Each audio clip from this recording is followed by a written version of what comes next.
जब विषम परिस्थिति आ जाए, ऐसा लग रहा है कि आपने पशुपति व्रत कर लिया, सोमवार की अष्टमी का प्रयोग कर लिया, मैंने शंकर जी की आराधना कर ली, तो भी विषम परिस्थिति चल रही है, अभी तक कोई सुधार आने को तैयार नहीं है, तब शंकर जी के मंदिर में जब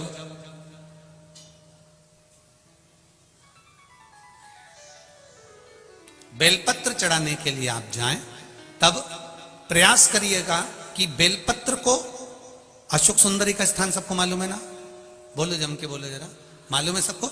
अशोक सुंदरी वाली जगह पर बेलपत्री को, डंडी वाली जो जगह है जहां से पानी बहकर जाता है, उधर रखना। उसी बेलपत्री को वापस उठाना है। शिव जी के शिवलिंग पर जब बेलपत्री रखो तो डंडी का भाग, आप यहां बैठे हो तो डंडी का भाग पीछे की ओर होना चाहिए। शिवलिंग जैसे ये है तो डंडी का भाग पीछे की ओर, उसको रखकर 7 लोटा जल भगवान शंकर पर समर्पित कर दीजिए, अपने भाव को रखते हो। अगर विषम परिस्थिति चल रही है, आपने पशुपति व्रत कर लिया, सोमवार के अष्टमी का कर लिया, उसके बाद भी कार्य नहीं हो रहा, अटक रहा है किसी कारणवश, कोई फाइल मोटी है, थोड़ा समय लग रहा है, तो 7 लोटा जल का प्रयोग करें। धीरे धीरे 7 लोटा जल शिव जी को बाल्टी में भरकर ले जाएं अपने घर से। 7 कलश जल शिव जी को समर्पित करना है, और समर्पित करने के बाद उस बेलपत्री को वापस अपने ही घर पर लेकर आ जाना। 11 दिन 21 दिन उसको रखो, फिर उसका विसर्जन वापस किसी नदी, सरोवर, तालाब या वृक्ष के नीचे कर दीजिए। बाबा हाथ पकड़कर बाहर निकाल ही देगा। परिस्थिति अगर बहुत विचित्र, विषमता, सामान मंगवा दीजिए। देखो मत, मंगवाओ। Get MCBs, PVC tapes, plugs and more delivered in 10 minutes. Blinkit. सुनो, माथुर का आदमी आएगा पैसे लेके 6:30 बजे, देखना पलट ना जाए। बहुत विषम परिस्थिति में उस जगह पर इसका प्रयोग कर सकते। शंकर भगवान को रिझाना, बेलपत्र का प्रयोग भगवान शिव को रिझाने का जो आनंद है, शिव को जो मनाने का आनंद है, वो एक स्वरूप ही अलग है, उसका एक स्वरूप आनंद। शंभु शरणे पड़ी मांगू घड़ी रे घड़ी, दुख काटो दया करी निदर्शन। शिव की आराधना का फल प्राप्त करें।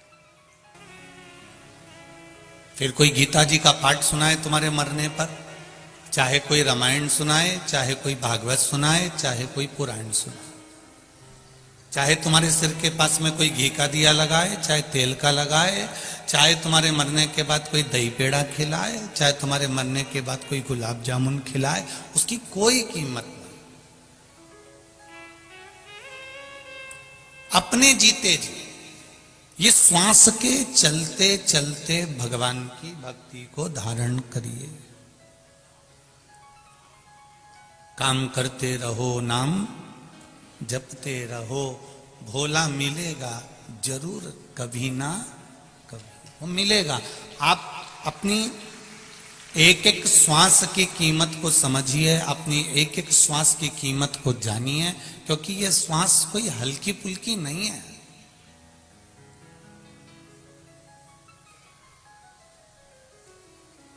चार बांस, 4 कंधे और 40 कंडे तो कोई भी दे देगा।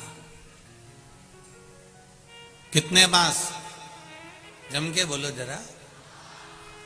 कई लोग पूछते हैं 4 बांस का क्या लफड़ा है, 2 बांस पे तो जाते हैं। हमने कहा बीज में भी तो लगाए जाते हैं काट के, 2 तो उसी के काम आते हैं जो काट के बीच बीच में बनाए जाती है अर्थी और ले जाया जाता है। 4 बांस, 4 कंधे और 40 कंडे। गाय के गोबर के जो कंडे होते हैं वो 40 से ज्यादा लगते ही नहीं है। इससे ज्यादा तुम जाके देख लेना, कोई ना अभी तक 150-200 लगाए हो तो बता दो। यहां तो अर्थी जलाने वाले, चिता जलाने वाले भी इतने चतुर होते हैं कि वो अंदाजा लगा लेते हैं, अरे हल्की बॉडी है, लिया 2 कुंटल लकड़ी बस बहुत है, और कंडा लिया 25-50 बस बहुत है, हो गया। लिया 10-20 कंडा उठा।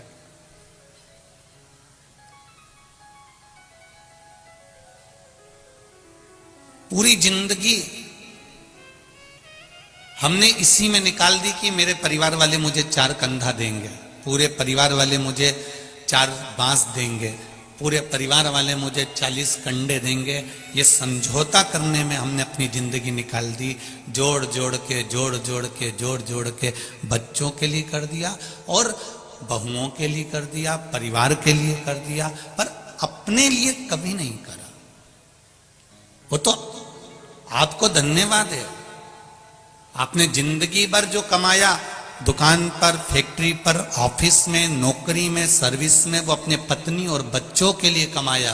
पर आज 3 घंटे की ये कथा में बैठकर जो कमा रहे हो, ये अपने लिए कमा रहे हो, किसी दूसरे के लिए कमाई नहीं कर रहे। और इसको भी अपनी सत्यता में जीने का प्रयास करें।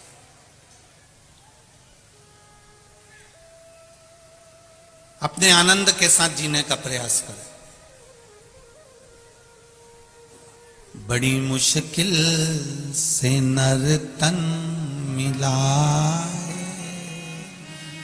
ये गंवाने के काबिल नहीं है। ध्यान हरि का हृदय से न भूलो, ये भुलाने के काबिल नहीं है। इतनी मुश्किल से ये मानव की देह मिली है, इतनी मुश्किल से ये मनुष्य का शरीर मिला है, और इसको हम यूं ही गंवा दें तो हमारा जीवन व्यर्थ है। पड़ोसन के यहां बैठो ना तो सोचना कि आज मैंने अपना समय बर्बाद कर दिया। रिश्तेदारों के यहां बैठो तो समझ लेना कि आपने अपना समय बर्बाद कर दिया। कहीं गलत जगह पर बैठो तो समझ लेना कि समय बर्बाद कर दिया। पर कभी टीवी खोलकर आस्था चैनल के सामने शिव महापुराण की कथा, या पंडाल में बैठकर या मोबाइल के सम्मुख में कथा सुनो तो समझ लेना कि मैंने कौन सा पुण्य करा था जो आज मेरे सामने ये शिव महापुराण की कथा सम्मुख में आ गई। हमारी कीमत भगवत भजन से। अभी तुम यहां से निकलो, बाहर जाओ, बहुत सारी दुकान लगी हैं। चाय पूछना कितने की है, कितने की चाय? 10 रुपए की। ओहो,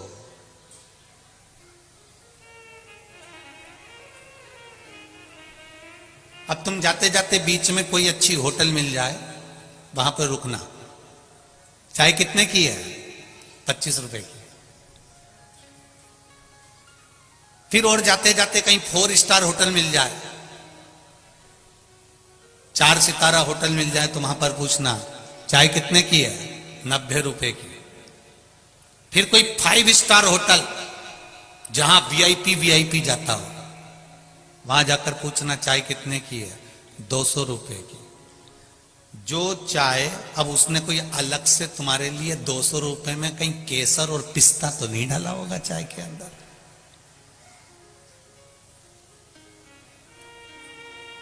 चाय वही है, कप भी वही है, गिलास भी वही है, पीने वाला भी वही है। बस ठेले पर पूछा तो 10 रुपए की थी, होटल में गए तो 25 की हो गई, 4 स्टार होटल में गए तो 90 की हो गई, और 5 स्टार में गए तो जम के बोलो जरा 200 की हो गई। अर्थात चाय वही है, पर चाय की वैल्यू कहां बढ़ी? जब वो ऊंची जगह पर जाकर बैठी तब उसकी वैल्यू बढ़ गई। 10 रुपए की चाय 200 की हो गई। उसी तरह आप कहां बैठ रहे हो? पड़ोसी के यहां बैठ रहे हो, कि पान की दुकान पर बैठ रहे हो, कि चौराहे पर बैठ रहे हो, आपकी क्या कीमत है? पर जब आप शिव महापुराण की कथा में जाकर बैठते हो तब आपकी कीमत परमात्मा जानता है। आपकी कीमत परमात्मा जानता है।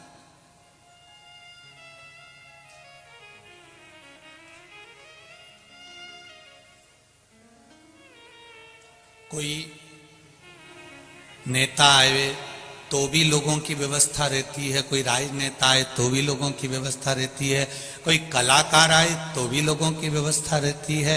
पर आज अगर किसी रूप में भी यहाँ पर सेवा में आप लोग लगे हुए हो तो जरा भगवान को धन्यवाद देना कि कौन सा पुण्य करा था मैंने, जो मेरी नौकरी को, मेरी सर्विस को इतने साल हो गए पर शिव महापुराण की नौकरी करने की मौका नहीं मिला और आज भगवान ने शिव पुराण की नौकरी में लगाया।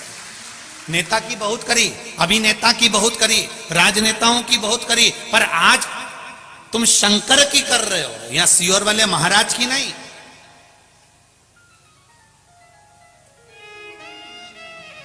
ये मेरी बेटियां, ये मेरी बहनें, ये मेरी माताएं सेवा में लगी हुई हैं, कार्यकर्ता सेवा में लगे हुए हैं, पुलिस प्रशासन सेवा में लगी हुई है। इनको गौरव महसूस होना चाहिए कि आज मैं जो सेवा कर रहा हूं, अभी ये किसी दूसरे की सेवा नहीं, ये शिव की सेवा है, ये शंकर की सेवा। 7 दिन की सेवा करोगे, सेवा के बाद में क्या मिलता है ये तो मेरा विश्वनाथ, मेरा भोलेनाथ जाने, इसका तो अंदाजा हमको भी नहीं।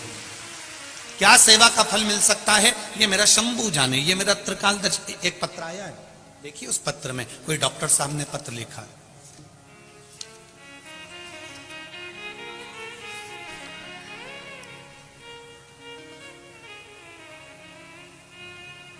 मैं प्रयागराज त्रिवेणी संगम से डॉक्टर सचिंद्र कुमार मिश्र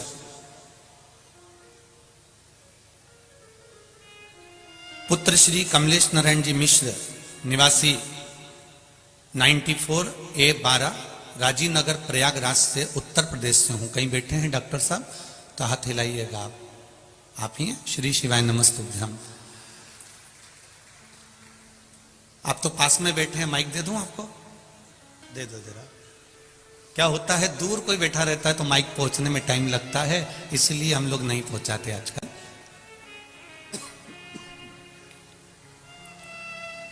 डॉक्टर साहब आपने लिखा है, मैं उत्तर प्रदेश का प्रयागराज का निवासी हूं।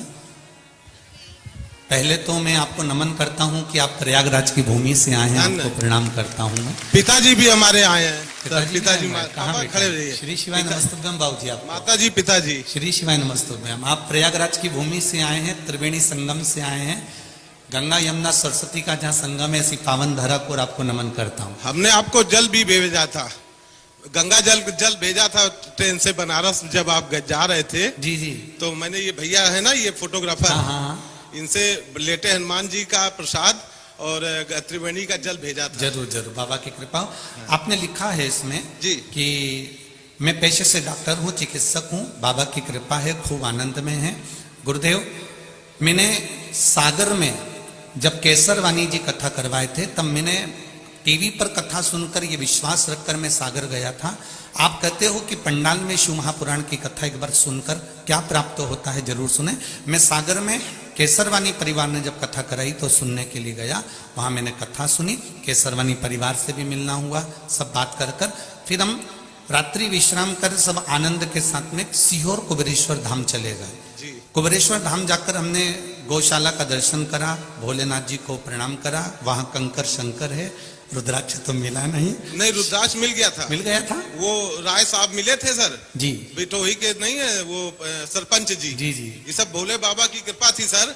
हम भोजन करने गए थे बाहर ढाबे में, वही वो अचानक मिल गए। अच्छा, उन्होंने दे दिया। उन्होंने दे दिया। फिर आपने लिखा है, मैंने अपने बेटा और बेटी के लिए क्या मांगा था भोलेनाथ जी से? MBBS में एडमिशन के लिए। अच्छा, बिटिया ये आई है।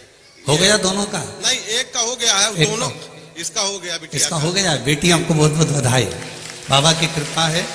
और भाई को जिला जज, छोटे वाले भाई को जिला जज के लिए सीहोर में कह के आया था जी। और वहां से रुद्राक्ष और कंकड़ में शंकर आप कहते हैं, तो मैं वहां से कंकड़ ले आया था जी। और उसी को रोज रुद्राक्ष के जल से स्नान करके पूरे, ये मेरी बहन है छोटी, ये मेरी धर्मपत्नी, बाबा की कृपा है, बड़ी बहन है। अब सब बाबा ने कर दिया, हाथ पकड़ लिया, बस शिव कृपा बनी रहे। आपका आशीर्वाद है। श्री शिवाय नमस्ते। बैठिए बैठिए। हर हर। तो शिव कृपा, शंकर की उदारता, शिव की करुणा। जैसे आपने बेटी के लिए, बेटों के लिए, छोटे भाई के जज के लिए मांगा और बाबा ने हाथ पकड़ा और कृपा करी,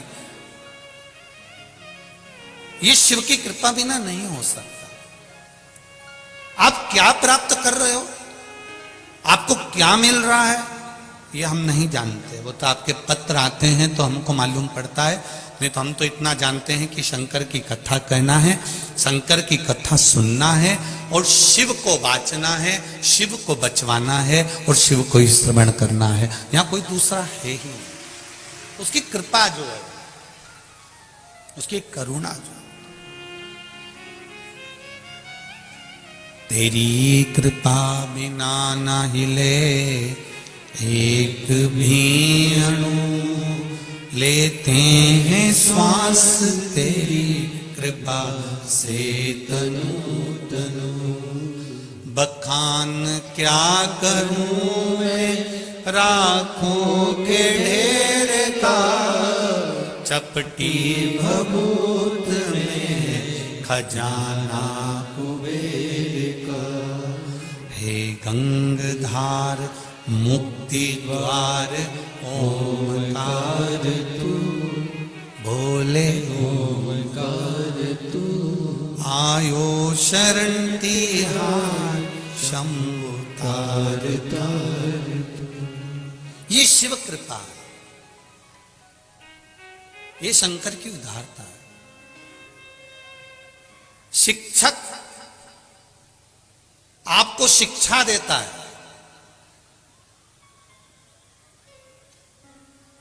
गुरु आपको दीक्षा देता है। शिक्षक शिक्षा देगा, गुरु दीक्षा देगा, पर मेरा महादेव आपकी झोली में सब कुछ भर देगा, ये निश्चित है। वो खाली नहीं छोड़ता, वो देता है, और क्या देता है वो वही जान सकता है। उसकी कृपा कैसी होती है ये वो भले थोड़ा भगवान के यहाँ पर देर है, थोड़ा समय लग सकता है। फाइल जब मोटी होती है तो उसको दबाने में, छुपाने में थोड़ा समय तो लगता है। तुम तो एकदम के दो नहीं साहब, तुम तो मुझसे पैसा लो और तुम मेरा केस निपटाओ, ने मेरा काम निपटाओ, तो जिसके पास खड़े हो ना वो भी कह देगा थोड़ा समय तो लगेगा, अभी थोड़ा रुक जा।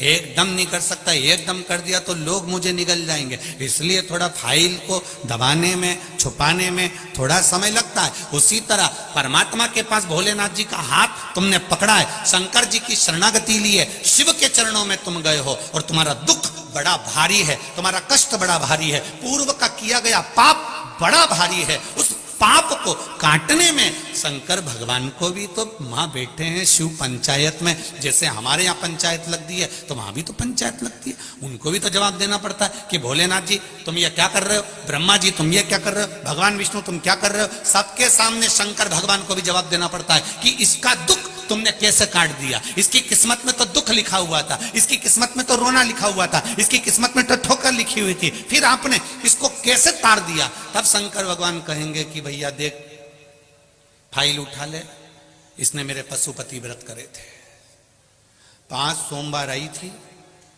बीच में मैंने सोचा था व्रत छोड़ देगी, इसलिए इसके घर के आसपास में मैंने किसी को निपटा भी दिया था। निपटाया तो ये 1 महीना व्रत नहीं कर पाई, फिर चालू कर दिए इसने, पीछा नहीं छोड़ी मेरे, इसलिए मुझे फाइल को दबाना पड़ा और इसको पार लगाना पड़ा। ये शिव है या वो घड़ी है।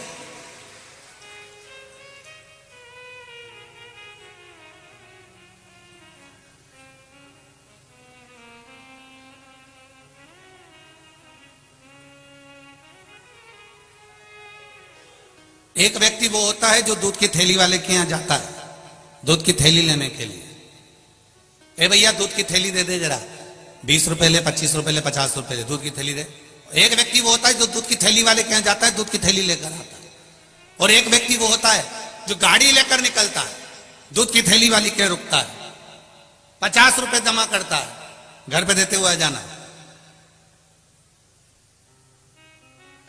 अब थैली वाला अलग से एक थैली निकाल के रखेगा, उसको यही टेंशन है कि भेरू के घर पे पहुंचाना है, उसको टेंशन लगी हुई। उसने कोई जा रहा था, उससे पूछा तू वहां जा रहा है क्या? नहीं नहीं मैं तो इधर जा रहा हूं। फिर उसने पूछा तू जा रहा है क्या? नहीं मैं उधर नहीं जा रहा। आखिरी में दुकान बंद करने का समय आ गया तो उसने सोचा कहाँ की आफत मैंने ले ली, पर थैली तो दे के आना पड़ेगा क्योंकि 50 रुपए दे के गया सुबह से। फिर उसकी थैली वो खुद गाड़ी उठाया और आखिरी में अपनी दुकान को बंद कर कर छोड़ के उसकी यहाँ थैली देकर आया। अगर आपने एक बार पशुपति व्रत कर लिया है तो ये याद रखना कि थैली तो घर पे आकर देगा, ये निश्चित है। दुख तो मिटाएगा, ये कष्ट तो मिटाएगा, ये आएगा, ये निश्चित है। पर वो कब आएगा मिटाएगा ये उसको मालूम है। दुकान जब बंद करेगा, जब वो अपना काम पूरा कर लेगा, जब वो जान जाएगा तभी तो पहुंचेगा ना, तभी तो वो पहुंचेगा। मैंने तेरे ही भरोसे ओ बाबा, तेरे ही भरोसे हवा बिच उड़ती जावांगी, बाबा डोर हथों छड़ी ना मैं कटी जावांगी। भोले मेरे पतन शंभो मैं तेरी पतन। ये उसकी कृपा जब होगी वो आएगा, निश्चित है वो पहुंचेगा। भरोसा नहीं टूटने देगा मेरा महाराज। हमारा जीवन, पूर्ण जीवन में हम 4 बांस 4 कंधे और 40 कंडे के चक्कर में पूरी जिंदगी निकाल दी है। पर निवेदन है उस जीवन को निकालो, पर उस जीवन को भक्ति के साथ निकालो। जितना हो सकता है भजन के साथ, शिव स्मरण के साथ, शिव कृपा के साथ में, भगवान शंकर की अविरल भक्ति के साथ निकालो। सती मैया माता प्रसूति के गर्भ से जन्मी थी। शिवजी के साथ उन्होंने विवाह किया था। दक्ष प्रजापति ने कन्यादान किया था।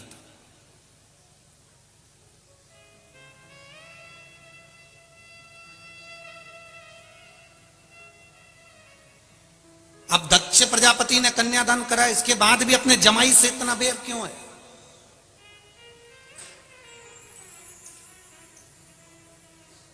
कंस ने अपनी बहन की शादी करी, सारा खर्चा उठाया, उसके बाद अपनी बहन से बैर इतना रखा कि अपने भांजों की हत्या करने लगा। सुनिए ना भागवत जी, कारण क्या था? केवल एक आकाशवाणी हुई थी और उस आकाशवाणी में कह दिया गया था कंस, इस देवकी का 8वां पुत्र तेरी मृत्यु का कारण बनेगा, 8वां पुत्र तेरी मृत्यु का कारण बनेगा। 8वां पुत्र, जरा विचार करिए। कंस का इतना प्रेम था अपनी बहन के साथ में, इतना स्नेह था, उसके बाद में भी उसको अपनी बहन से बैर कर लिया। और दक्ष प्रजापति का सती के प्रति कितना प्रेम था कि मां जगतजननी की आराधना कर रहा है दक्ष प्रजापति, मां दुर्गा की आराधना कर रहा है दक्ष प्रजापति, और देवी जी प्रसन्न होकर बोलती है मांग दक्ष तुझे क्या चाहिए? दक्ष कहता है मेरे घर में एक बेटी हो जाए। तो मां जगतजननी कहती है तेरे घर में पहले से 60 लड़कियां जन्म ले चुकी हैं, तेरे घर में 60 कन्याओं ने पहले से जन्म ले चुकी हैं, 60 कन्याओं का जन्म हो चुका है, और 60 बेटियां जन्म लेने के बाद फिर लड़की मांग रहा, फिर बेटी मांग रहा।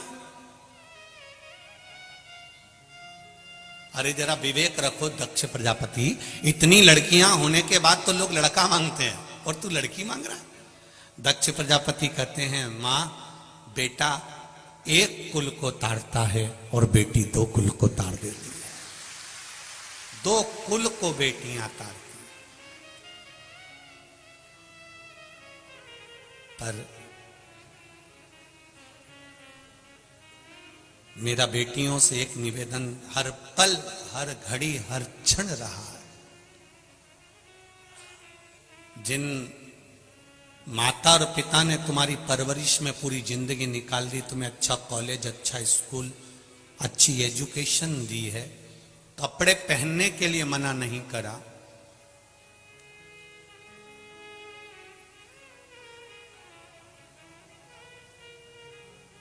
कैसे तुम वस्त्र पहन रहे हो उसके लिए उसने मना नहीं करा।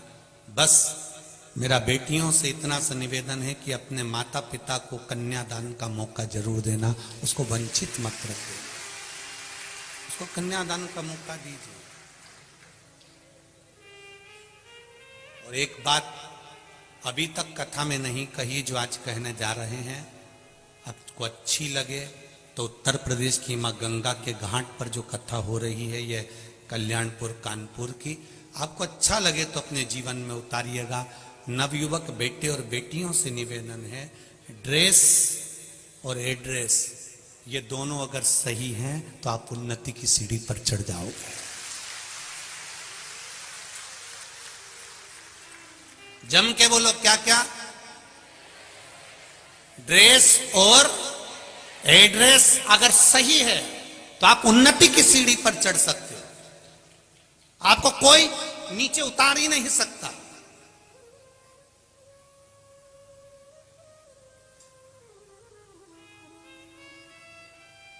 आपका ड्रेस और एड्रेस अच्छा रखिए, सही रखिए, आप उन्नति की सीढ़ी पर चढ़ते जाओगे। आप अगर देखो कोई व्यक्ति अगर एक भजिए की दुकान खोल ले और उसकी ड्रेस इतनी गंदी हो, इतनी गंदी हो, उसके पास में मक्खी भी न कर रही हो, तो तुम में से एक भी उसके पास में भजिया खाने नहीं जाएगा। और अगर वही भजिए की दुकान पर उसने ड्रेस अच्छी पहन के रखी है, भले छोटी सी दुकान है, ठेले की दुकान है, और भोजन बना रहा है, भजिया बना रहा है और कोई मक्खी नहीं और सब अच्छा है, ढेर भीड़ लगी होगी। किसी किसी ठेले पर चाट की दुकान पर ढेर भीड़ लगी होती है, क्योंकि वो सफाई से रह रहा। एड्रेस सही हो, ड्रेस सही, आप बढ़ जाओगे।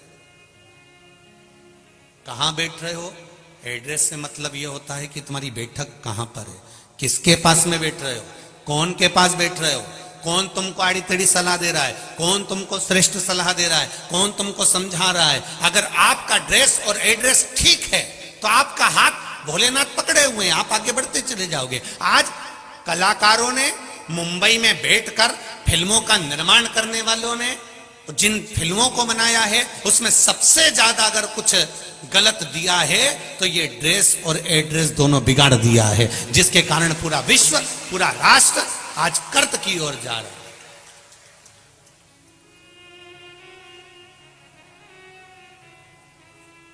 हम उसको संवारे थोड़ा सा,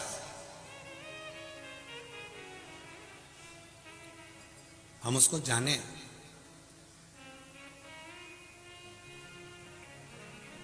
शिव कथा कह रही है, सती मैया के लिए माता पार्वती जी के स्वरूपों में मां जगत जननी दुर्गा भवानी स्वयं दक्ष प्रजापति से करिए, दक्ष तुम्हारे घर में 60 लड़कियां जन्म ले चुकी हैं और तुम फिर लड़की मांग रहे हो। दक्ष कहते हैं मुझे बेटा नहीं चाहिए। बेटा अगर घर में हो भी जाएगा तो वो कौन सा मुझे साध लेगा।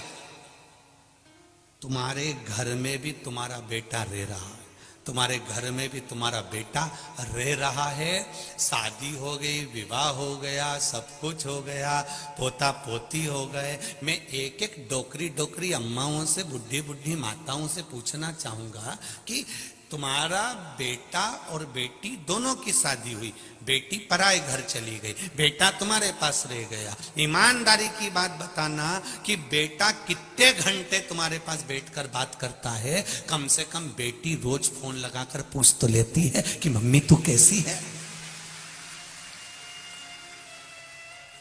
बेटी कम से कम फोन लगाकर पूछ तो रहती है कि माँ तू कैसी है, पापा को शुगर हो गई है, डॉक्टर को दिखा देना, उनको तकलीफ हो रही है, उनका ध्यान रखना। मम्मी कहे तो मैं आ जाती हूँ, सियोर वाला महाराज की कथा चल रही है कल्याणपुर में, कथा भी सुन लूंगी और तेरे यहाँ पापा को दिखा भी आऊंगी, डॉक्टर को भी दिखा दूंगी। बेटी एक आनंद लेकर बार बार आपको फोन लगाकर कहती है मम्मी मैं आऊं क्या, पापा मैं आती हूँ, तुमने दवाई ली कि नहीं ली, तुमने ये करा कि नहीं करा, पापा तुम थक गए हो, दुकान भैया को कह दो संभालेगा, तुम मत जाओ। ये बेटी ज्ञान देती है, पर कभी बेटा तुम्हारे मुख से नहीं कहता कि पापा तुम्हें तकलीफ क्या हो रही है, तुम रात भर से तकलीफ में हो। बाबूजी आपको क्या हो गया, बाबा आपको क्या हुआ, माँ तू रात भर से कांक रही थी, तेरा चेहरा बता रहा है, माँ तू रात भर सोई नहीं है। जो बेटे को करना चाहिए वो बेटी कर रही है।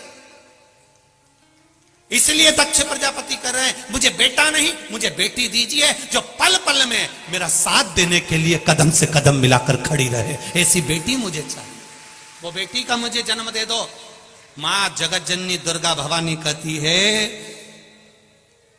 दुनिया बेटा मांग रही और तू बेटी मांग रहा है। दक्ष प्रजापति कहते हैं 60 लड़की ने अगर जन्म लिया है तो उसमें दुख की क्या बात है। दुर्गा जी कहती हैं 60 बेटी का विवाह तो करो, मालूम पड़ जाएगा। 60 लड़की का अगर विवाह तो करो, मालूम पड़ जाएगा। दक्ष प्रजापति ने एक शब्द कहा, मैं दुनिया के प्रत्येक बाप से कहना चाहूंगा, पिता से कहना चाहूंगा। रामकृष्ण परमहंस जी के शिष्य स्वामी विवेकानंद वैष्णो देवी की सीढ़ियां चढ़ रहे थे, और स्वामी विवेकानंद जब वैष्णो देवी की सीढ़ियां चढ़ रहे थे, एक गांव का व्यक्ति अपनी बेटी को कंधे पर बिठाकर ऊपर चढ़ रहा था। स्वामी विवेकानंद ने उस गांव के व्यक्ति से कहा, बाबा तुमको बोझ लग रहा होगा, वजन लग रहा होगा, बोझा लग रहा होगा, लाओ तुम्हारी बेटी को मैं कंधे पर बिठा लेता हूं और वैष्णो देवी के ऊपर मंदिर में दे दूंगा। इतने में बुढ़े बाप ने कहा, सुनो स्वामी विवेकानंद, जिस बाप को बेटी बोझा लगती हो वो बाप हो ही नहीं सकता, ये निश्चित है। बेटी कभी बाप पर बोझा नहीं होती। 3 के भाग्य का धन हर व्यक्ति को प्राप्त होता है। पहले नंबर पर बेटी के भाग्य का, दूसरे नंबर पर गौ माता के भाग्य का, तीसरे नंबर पर संत ब्राह्मण के भाग्य का। अगर आपके यहाँ किसी ब्राह्मण ने, किसी संत ने, किसी साधु ने, किसी गुरु ने 1 गिलास पानी भी पिया है तो उसके भाग्य का धन तुमको मिलेगा। तुम्हारे घर में अगर बेटी ने जन्म लिया है तो बेटी के भाग्य का धन तुमको जरूर मिलेगा। बहन बेटियां तुम्हारे यहाँ आ गई, तुमने अपनी बुआ को, अपने आए हुए बहन बेटी को कोई वस्त्र आभूषण दिया है, उसके भाग्य का धन तुमको जरूर मिलेगा। और तीसरे नंबर पर है गौ माता, गाय को अगर 1 रोटी भी दी है तो उसके भाग्य का धन तुमको जरूर मिलेगा। ये 3 के भाग्य का कहीं नहीं गया, ये मिलता जरूर है, प्राप्त जरूर होता है। बेटी का शादी आएगा, बेटी का विवाह आएगा, बेटी की विवाह का समय आएगा, कहां से धन आएगा, कैसी शादी होगी। एक लड़के की शादी कर कर देखना और एक लड़की की शादी में टेंशन बहुत रहता है, पर शादी ऐसी होती है कि परिवार वाले भी कहते क्या जोरदार शादी करी, तो लोग भी कह देते पहले का धन दबा के रखा था। अब इनको यह नहीं मालूम कि बेटी तो खुद धन है, उसके चरण की जो पूंजी है, उसके कदम की जो पूंजी है, उसके पांव की जो पूंजी है, जब जन्म ली है, पेट उसने दिया है तो भरण भी वही करेगा। बेटी का जन्म उसने दिया है तो विवाह भी वही करेगा। आप बेटे की चिंता करो, बेटी की चिंता छोड़ दो। वो बस बेटियों से निवेदन है, तुम अपने आप को मजबूत बनाना और किसी आड़े टेढ़े नत्थु खेरे के चक्कर में मत पड़ जाना। बस इतना सा निवेदन है मेरा बेटियों से।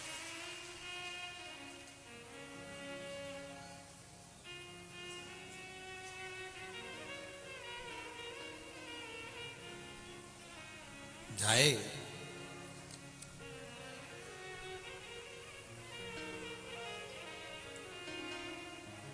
एक तेरे ही भरोसे, मैंने तेरे ही भरोसे, हवा बिच उड़ती जावागे, बाबा डोर हत्तो छड़ीना में कटी जावागे, भोले में तेरी पदम, शंभो में तेरी पदम, हवा बिच उड़ती जावागी, बाबा डोर हत्तो छड़ीना में कटी जावागी, भोले में तेरी पदम।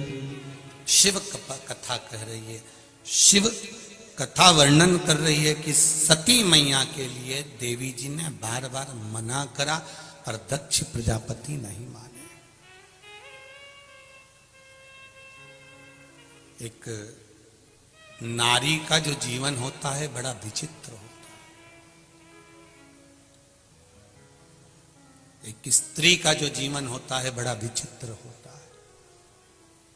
बहुत कुछ अपने मायके के लिए भी करती है, बहुत कुछ अपने ससुराल के लिए भी करती है। उसके बाद भी शब्दों के बाण उसको सहना पड़ते हैं और दुनिया के ताने उसको सुनना पड़ते हैं। ये जीवन है नारी, जीवन नारी का बड़ा विचित्र। एक बेटी ने एक पत्र लिखा है,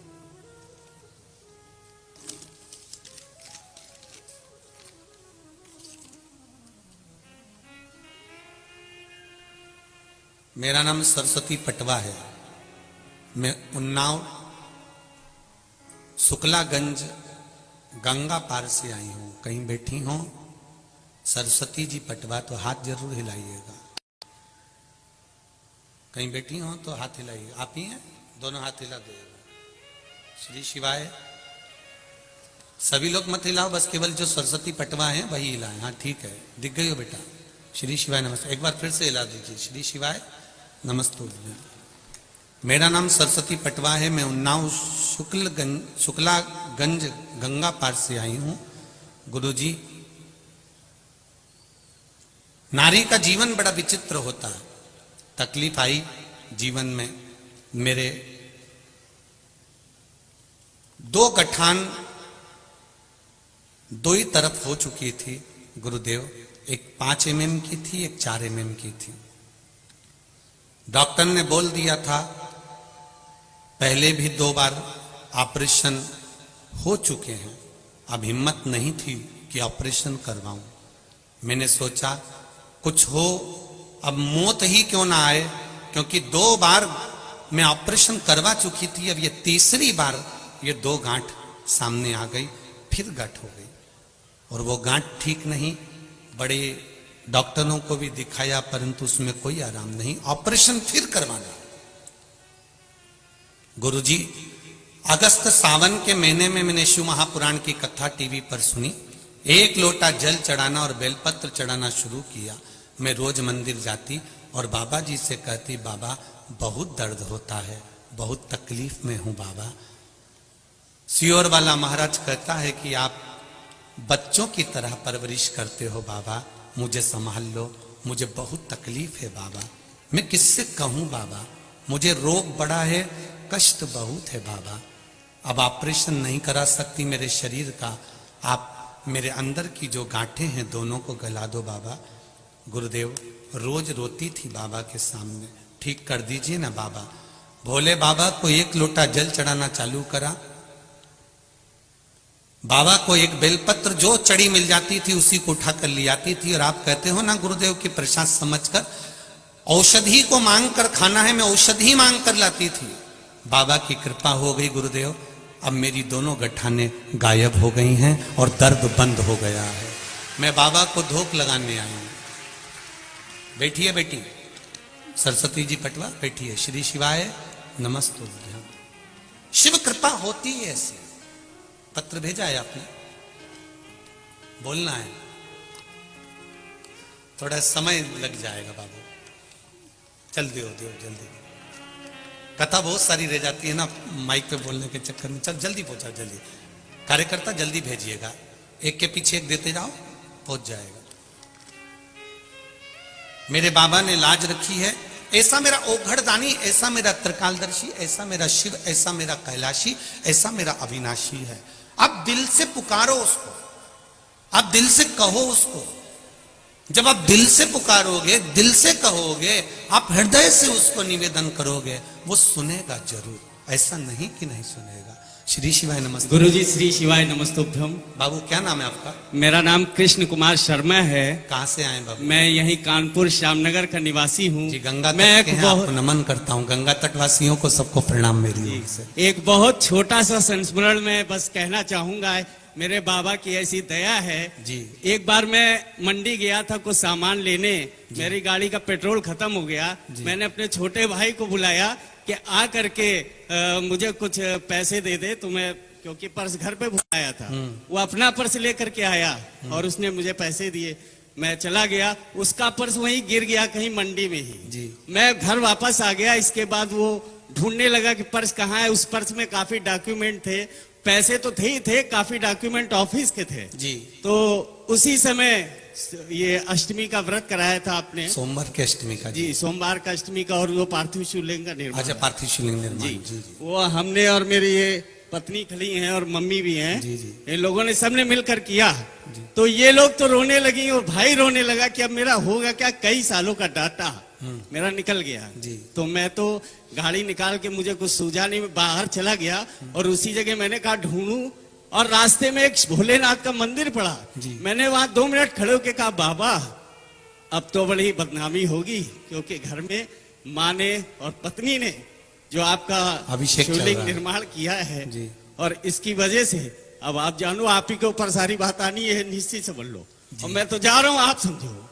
इतना कहना था, 2 मिनट बाद मेरी पत्नी का फोन आया। जी। और पत्नी कहती है मुझसे, आ जाओ। एक अंकल और एक छोटा बेटा आकर के पर्स दे गए। जय हो। ये बोले की दया है, ये बाबा की कृपा। बोले श्री शिवाय। नमस्ते बेटी है। हर हर महादेव। शर्मा जी बहुत बहुत प्रणाम आपको। ये शिव कृपा है, वो कब अनायासी कृपा कर जाता है पता ही नहीं। आप तो उसके मंदिर के सामने खड़े होकर आपने उसको कह दिया कि घर में पार्थिव शिवलिंग का निर्माण हो रहा है, और अगर इतना दुख रहेगा तो संभाले, पकड़ लो हाथ त्रिपुरारी, नहीं तो डूब जाऊंगी, हमारा कुछ ना बिगड़ेगा, तुम्हारी शान जाएगी। हमारा क्या बिगड़ने वाला है? सीहोर वाला महाराज तो कथा वाचेगा चले जाएगा, पर नाम तो शंकर का है, शिव ओगढ़ी का है। वो इतना छाती ठोक कर कहता है कि उसकी कथा सुनने पर वो देता जरूर है, छोड़ता नहीं है। फिर कहूंगा उसकी कृपा कोई साधारण नहीं होती। तेरी कृपा बिना न हिले एक भी अणु, लेते हैं श्वास तेरी कृपा से तनु तनु। महाराज कृपा उसकी है। आप पेट की चिंता छोड़कर परमात्मा की चिंता करिए, फिर निवेदन करूंगा। पेट भरने की जवाबदारी उसकी है, वो भरेगा। जब माता दुर्गा भवानी ने बार बार समझाया, मां अम्बे बार बार बोली कि बेटी क्यों, बेटी का जन्म क्यों हो गया, बेटा मांग लो, बेटा मांग लो। नहीं नहीं मां, मुझे बेटी चाहिए, मुझे बेटी चाहिए। ठीक है, मां ने कह दिया तेरे घर में अलग से कौन बेटी देगा। 60 लड़कियां जब तेरे घर में हो चुकी है, अब बेटी नहीं दे सकता परमात्मा। तब भगवान कह रहे हैं कि दक्ष प्रजापति कर रहे हैं एक बेटी और दे दो। तब मां कहती है मैं खुद सती बनकर तेरे घर में जन्म लेने वाली हूं, मैं खुद आ जाऊंगी। अब ध्यान देना जरा कथा की ओर। दक्ष प्रजापति ने मां जगदंबा से खुद बेटी मांगी। बेटी का विवाह भी दक्ष प्रजापति ने धूमधाम से शिव जी के साथ में करा। दक्ष प्रजापति ने बेटी का कन्यादान भी दिल से करा। खूब आनंद के साथ बेटी का विवाह करा। फिर ऐसी कौन सी बात हो गई जो बेटी का जो पति है वो इसको बुरा लगने लगा, दक्ष प्रजापति को बुरा लगने लगा? ऐसा क्या काम हो गया? जब बेटी माता के रूप में आई, दक्ष प्रजापति को मालूम है, मां से बेटी का रूप मांगा, ये भी दक्ष प्रजापति को मालूम है। शिव जी के साथ बेटी भी आई, ये भी मालूम है। फिर आखिर ऐसा कौन सा काम हो गया था, एक कर्म कौन सा हो गया जो जमाई बुरा हो गया?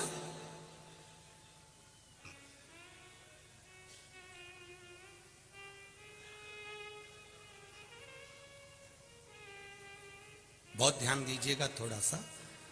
आपकी नी बने ना किसी से तो थोड़ी सी दूरी बना लो, मना नहीं है, पर गलत बोलकर गलत कर कर आप किसी का साथ बुरा मत करो।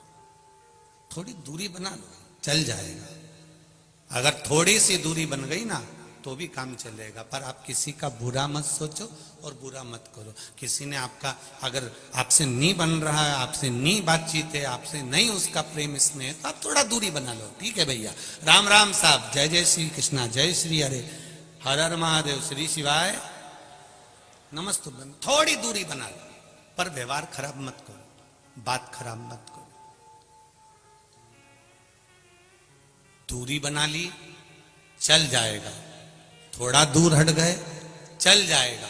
थोड़े दिन के बाद में फिर हो सकता है कि एक हो जाओ, पर अगर बात विवाद हो गया, बहुत अपशब्द निकल गए मुख से, तो ध्यान देना कि बंदूक की गोली का घाव तो भरा जाता है, पर इस जिह्वा की गोली का भाव नहीं भराता, उसका घाव नहीं भराता। ये जीवान से जो बोला जाता है ना, इसका घाव बड़ा तीखा होता है।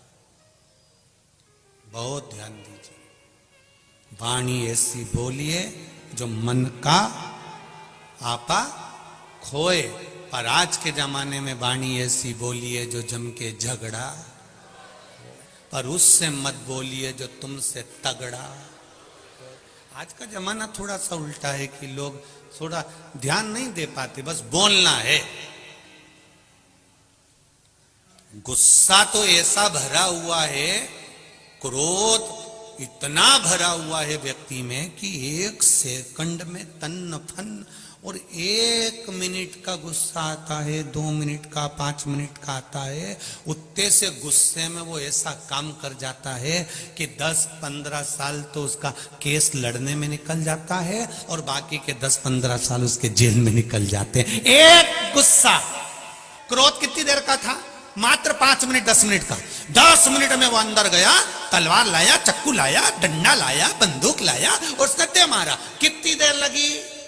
अरे बोलो तो जम के 10 मिनट, 20 मिनट। पूरे लोग समझा रहे, अरे गुस्सा ठंडा करो, गुस्सा ठंडा करो, शांति रखो, समझाए, पूरे घर के लोग समझाए, पर ये तो और उछल, और ले आया अंदर से डंडा और चक्कू ने, ये ने वो, और अंदर घोप दिया। अब कितनी देर लगी? मात्र 15 मिनट, 10 मिनट, 20 मिनट के गुस्से ने बर्बाद कर दिया।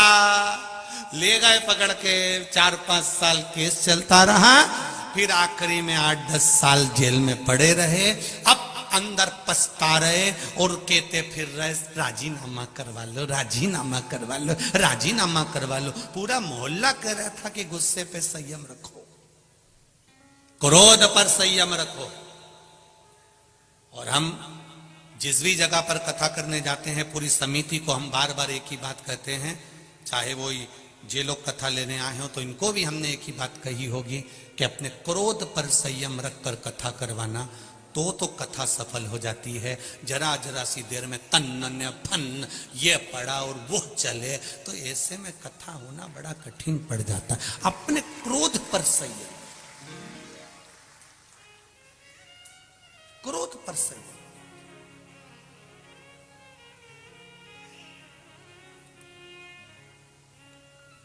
बहुत संयम रखना पड़ता है क्रोध।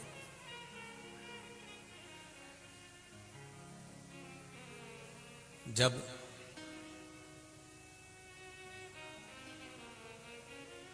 एक संयमित जीवन जियोगे, जब आए क्रोध तो थोड़ी देर के लिए सोचना, अभी रुक जाऊं, तेरे से तो मैं बाद में निपटूंगा, बस इतना बोल दो और चले जाओ। बस गुस्से में आकर कहकर कि तेरे से बाद में निपटूंगा, कल देख तू मेरे पास।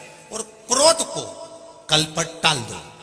क्रोध मेरा सासुओं से भी निवेदन है, बहुओं से भी निवेदन है, तुम्हारे को भी अगर गुस्सा आए तो तुम कह दो बहू से भी, तू रुक तो सही, शाम को आन दे मेरे छोरा को, बस शाम तक टाल दो, मत बोलो कुछ। शाम तक तो पोता पोती जब गोदी में आएंगे, खेलेंगे कूदेंगे, सब बात खत्म हो जाएगी, अपने आप गुस्सा चले जाएगा। पति से अगर उसके बोल भी दिया तो भेरू तो कौन सा बोलने वाला है, तो कौन सा बोल, तो धीरे धीरे गुस्सा गया। और बहुओं से भी निवेदन, अगर आपको भी क्रोध आए ना, थोड़ा देर टाल दो, मैं चली सोने, तुम बड़बड़ाती रहो और मैं जा रही, और कमरे में जाओ, दरवाजा आराम से मंगल बंद करके लड़के अगर जा रही हो तो आलू का पराठा बना के ले जा और कमरे में आराम से टमाटर की लोंजी के साथ खाओ। अंदर बाहर जो हुआ उसको यहां से निकालो। अपन तो बड़ी आलू का पराठा कितना जोरदार है और टमाटर की लोंजी कितनी जोरदार, खाओ पियो। अच्छा, थोड़ा क्रोध पर संयम रखिए, थोड़ा।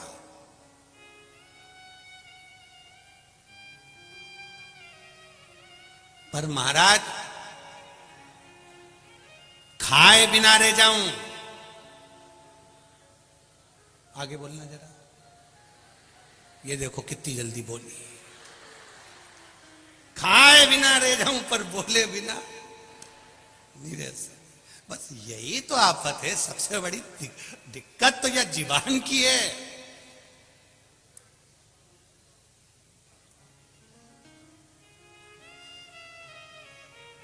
एक दिन ये जीवान ने अपने दांतों से कहा 32 भाइयों से, ए दांतों से कहा 32 भाई तुम मेरे भाई हो, मैं तुम्हारी बहन हूं, कोमल कोमल सी साधारण सी, तुम मुझे काट मत देना। 32 दांतों ने कहा बहन हम तेरी सौगंध खाते, हम कभी तुझे नहीं काटेंगे, पर तू कृपा करना किसी से आड़ी टेढ़ी मत बोल देना, नहीं तो 32 भाई 1 मिनट में निपट जाएगा। 1 मिनट नहीं लगेगी और 32 की 32 गायब। तू कृपा करना। पर ये जिब्या है जो पुजवा देगी और ये जिब्या है जो दुचवा। ये जीवान बड़ी विचित्र, बड़ी विचित्र।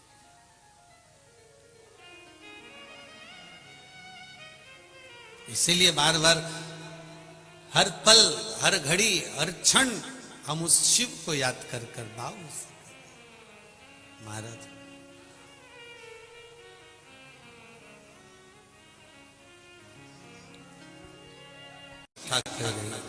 सती मैया भगवान दक्ष प्रजापति के यहां पर जन्म ले ली। दक्ष के घर में, राजा दक्ष के घर में सती माता का जन्म तो हो गया। जन्म लेने के बाद माता सती शिव की आराधना करने लगी। उनका विवाह भगवान शंकर के साथ हो गया। शिव जी के साथ में जब विवाह हो गया, आनंद में रहने लगे सब। अब जरा ध्यान देना कि जमाई बुरा कैसे हो गया वो समझ ले थोड़ा सा। आप बहुत अच्छे हैं, आप बहुत श्रेष्ठ हैं, आप बहुत अच्छे हैं, पर कोई कोई व्यक्ति ऐसा होगा जिसकी निगाह में आप हमेशा बुरे की बुरे ही रहेंगे। आप उसके लिए जान भी निकाल के रख दोगे तो भी उसकी दृष्टि में आप कभी अच्छे नहीं हो सकते। आप अपनी पूरी जिंदगी उसके चरणों में निकाल दोगे तो भी आप अच्छे नहीं हो सकते। एक बार जिसकी दृष्टि में आप बुरे हो गए तो भले तुम पूरा मुंह का निवाला भी दे दोगे तो भी अच्छे नहीं हो सकते, तो भी वो आपका खोट देखेगा ही, बुराई देखेगा ही। ये निश्चित है। और यदि वो आप में खोट देख रहा है, आप में बुराई देख रहा है और आप उसके लिए अच्छा ही अच्छा कर रहे हैं, करो, मना नहीं है। पर तुम सोचो कि वो तुम्हारी बुराई करना बंद कर दे, वो तुम में बुरा देखना बंद कर दे, वो तुम में गलतियां देखना बंद कर दे, तो ये नहीं हो सकता। क्योंकि परमात्मा ने उसको तुम्हारे लिए पैदा ही इसलिए करा है कि तुम्हारी वो गलतियां छाट डाले।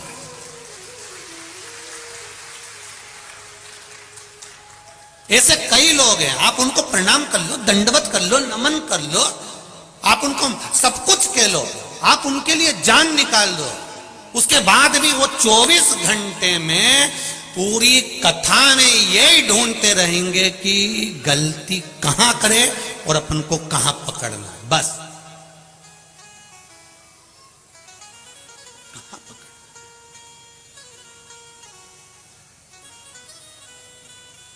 जिस बहू की निगाह में सास बुरी हो गई, जिस सास की निगाह में जो बहू बुरी हो गई, वो बहू बेचारी 24 घंटा भी काम कर लेगी ना तो भी वो बुरी की बुरी ही रहेगी।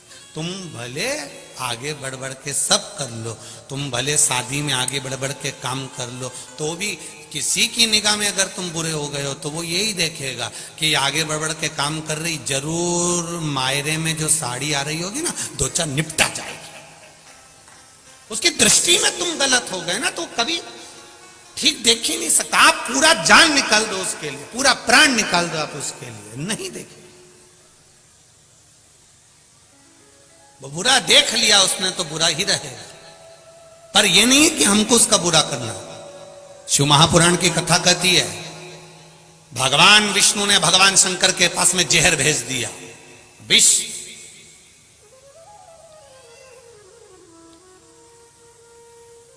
पार्वती जी को बुरा लग गया, वो अमृत पी रहा है और आपके पास जहर भेजा है। देवता 33 कोटि देवी देवता अमृत पिएंगे और आपको जहर।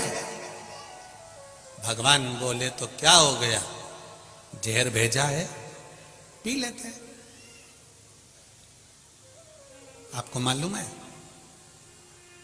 विष है, विष, मर जाओगे। शंकर भगवान ने अपनी अर्धांगिनी को जो कहा है, संसार की सारी अर्धांगिनियां इस बात को अच्छे से सुन लेना। पार्वती जी कह रही है विष पियोगे मर जाओगे। शंकर भगवान कहते हैं जब मैंने तेरे साथ में 7 फेरे लिए थे, तेरे गले में मंगल सूत्र बांधा था,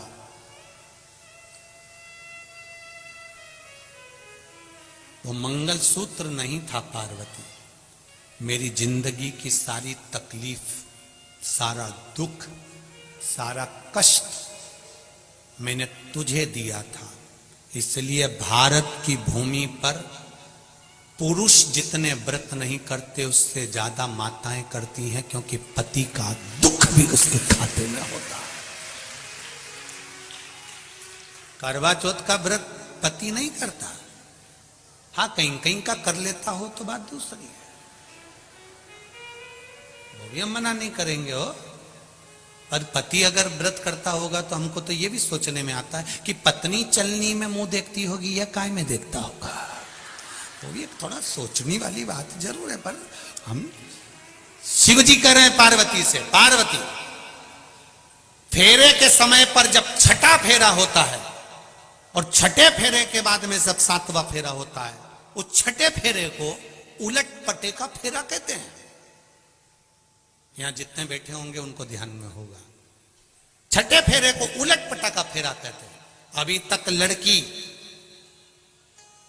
लड़के के दाईं ओर बैठी थी, अब इस फेरे के बाद में जब वो श्रृंगार कर कर आएगी और 7वां जब फेरा होगा तो पाटा बदल जाएगा, लड़की लड़के के बाईं ओर जाकर विराजमान हो जाएगी। इसको उलट पटा फेरा कहते हैं। इस फेरे की महत्वता किसी पंडित से, किसी ब्राह्मण जन से पूछोगे तो वो बता देगा आपको कि ये फेरे की महत्वता क्यों होती है। अर्थात इस फेरे में, इस फेरे के अंतर्गत लड़के के जिंदगी का सारा दुख, तकलीफ, कष्ट सब कुछ धर्म पत्नी अपने माथे ले लेती है।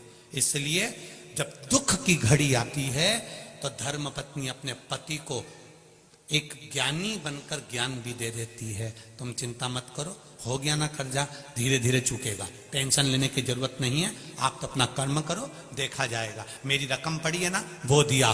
धर्म पत्नी विल पावर मजबूत करती है, धर्म पत्नी बल देती है।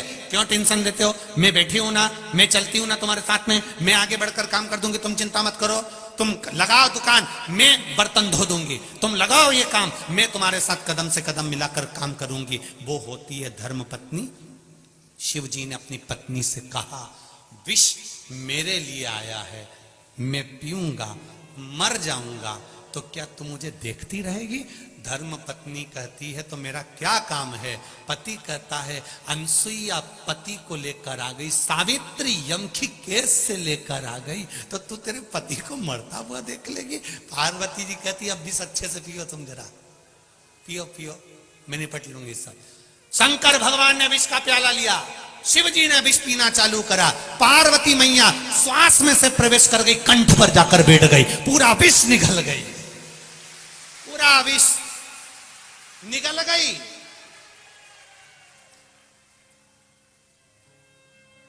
लोग पूछते हैं शंकर जी का स्वरूप नीला है, पार्वती काली कैसे हो गई? शिव जी कहते हैं विष तो उसी ने पिया था, विष तो उसी ने पिया था, कंठ में बैठी है, कंठ में।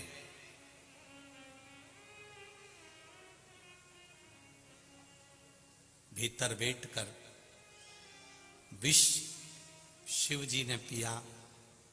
शंकर जी ने पार्वती से पूछा, पार्वती विष मेरे गले में है।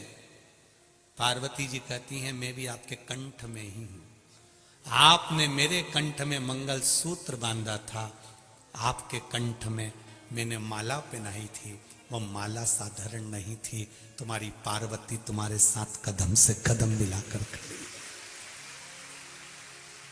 कदम से कदम मिलाकर। एक धर्म पत्नी का सबसे बड़ा धर्म है, पति अगर गलत मार्ग पर जा रहा है, व्यसन में जा रहा है, मदिरा पान में जा रहा है, मांसाहार में जा रहा है, जुए में जा रहा है, वेश्यावृत्ति में जा रहा है, धर्म पत्नी का फर्ज है उसको सुधारने का प्रयास करो। ये नहीं कि मायके में जाके बैठ जाऊंगी तो ये सुधर जाएगा। वो सिंदूर चढ़ा हुआ अभी तक बटुक भैरू था, तू गई तो काल भैरव बन जाएगा। उसको सुधारने की जवाबदारी तुम्हारी भी है, उसको संवारने की जवाबदारी तुम्हारी भी है।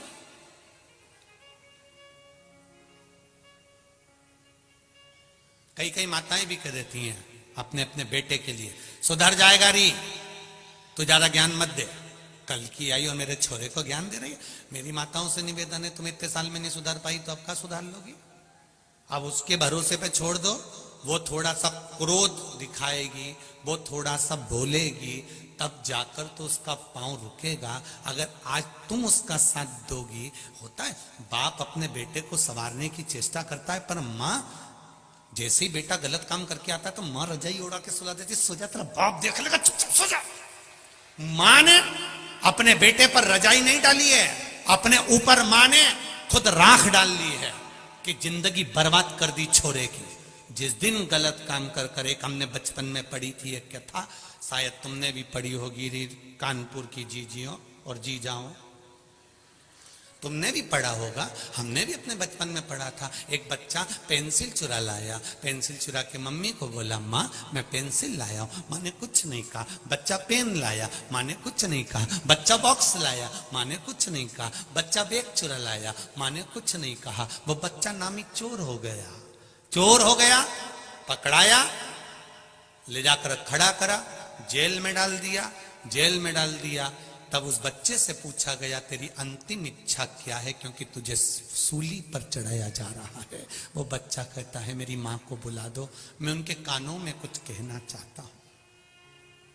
मेरी माँ को बुला दो, मेरी माँ के कानों में कुछ कहना चाहता हूं। माँ को बुलाया, बच्चे ने अपने दांतों से माँ का कान पकड़ लिया, खून बहने लगा। पुलिस वालों ने छुड़ाया, छोड़ ये तेरी माँ है। वो कहता है आज सूली पर चढ़ाने वाली भी ये मेरी माँ है। अगर पहली बार पेंसिल चुराई थी, थप्पड़ मारती तो आज मैं चोर नहीं बनता। हम अपने बच्चों को अगर संवारेंगे तो बच्चा संवरेगा। हम अपने बच्चों को नेक मार्ग दिखाएंगे तो नेक मार्ग पर चलेगा। हम अपने बच्चे को सुधारने का प्रयास करेंगे, बच्चा सुधरेगा। आप अगर बच्चे पर रजाई डाल रहे हो तो बच्चा भी सोचेगा कि मेरी माँ मेरा पक्ष ले रही है तो वो गलत करेगा, ये निश्चित है। थोड़ा सा सवारी हमने पढ़ा है बचपन में, शायद आपने भी पढ़ा होगा, ऐसा नहीं है कि नहीं पढ़ा होगा, पढ़ा सबने होगा।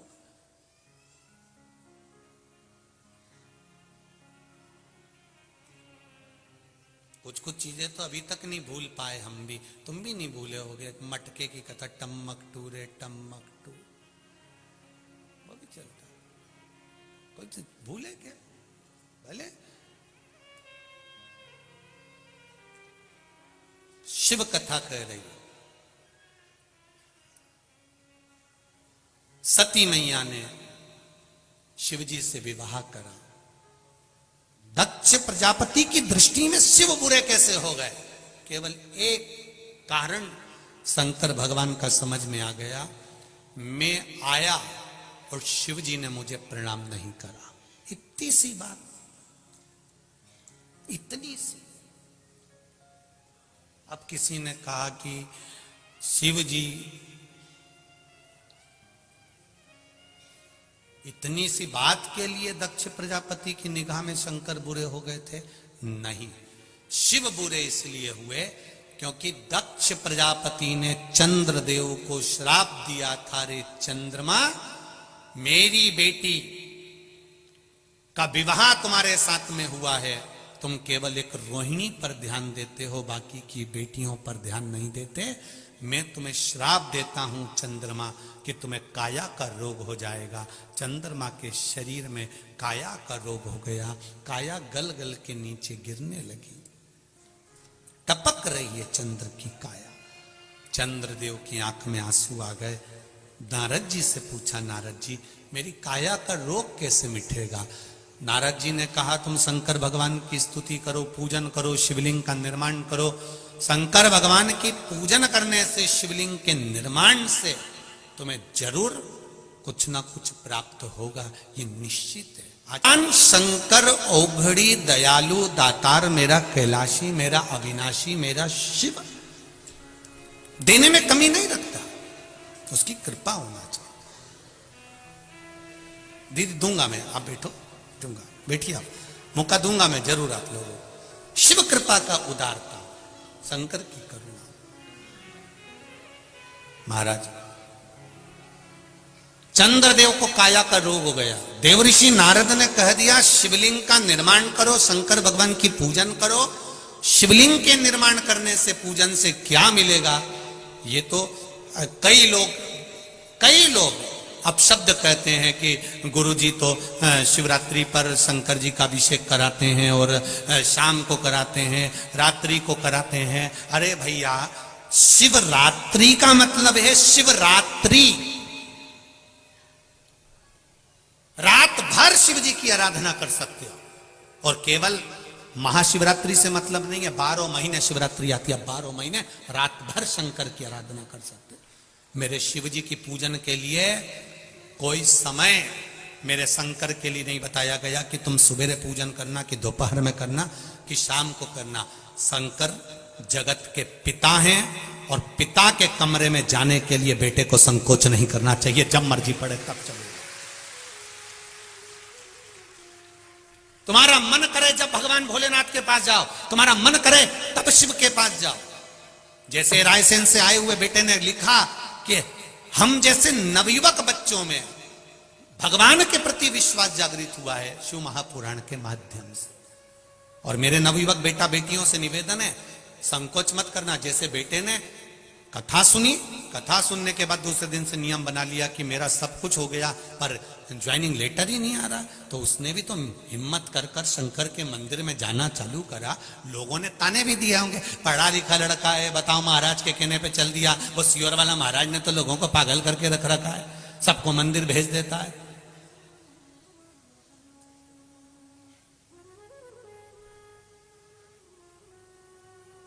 तो उसमें दिक्कत क्या है मंदिर जाने में? शिव मंदिर जाने में तकलीफ क्या है? सियोर वाले महाराज ने ये तो नहीं कहा आप लोगों से कि हमारे यहाँ आओ। सियोर वाला महाराज तो एक बात जरूर कहता है, कहीं मत जाओ पर शिव के द्वार जरूर जाओ, शंकर के द्वार जाइए, शिव की उदारता जरूर पाइए। आज आप लाखों की संख्या में आए हुए हो, तीसरा दिन है कथा का, बाउंड्री के बाहर लोग खड़े हुए हैं, जहां देखो वहां, जहां मौका मिल रहा है वहां पर बैठकर कथा सुन रहे हो। ये आपकी दृढ़ विश्वास, दृढ़ता, भरोसा ही तो है जो आपको यहां तक लेकर आया है। जब आप इतने विश्वास से यहां पर आए हो तो उस विश्वास का फल मेरा भी तो विश्वनाथ देगा ही देगा, खाली तो नहीं छोड़ेगा। अगर विश्वास लेकर आए हो तो विश्वास का फल तो मिलेगा, प्राप्त तो होगा आपको, ऐसा तो नहीं कि नहीं देगा वो। कृपा की न होती जो आदत तुम्हारी तो सूनी रहती अदालत तुम्हारी। जो गरीबों के दिल में जगह तुम न पाते तो किस दिल में होती इबादत तुम्हारी। आज अगर शिव की कृपा हुई है तो आपका विश्वास भी तो जागा है, भरोसा भी तो जागा है। दृढ़ता रखकर सुनिए। चंद्रदेव को काया का रोग हो गया, शिवलिंग का निर्माण करा, देवर्षि नारद के कहने पर करा। कम से कम शंकर भगवान की भक्ति तो करी, स्मरण तो करा, नाम जाप तो करा। और जब मंत्र जाप में डूब गए, जब मंत्र स्मरण में डूब गए, मंत्र जाप में डूब गए, नाम जाप में डूब गए, तब भक्ति का बल तो बढ़ा। भक्ति का बल तो बड़ा है ना महाराज।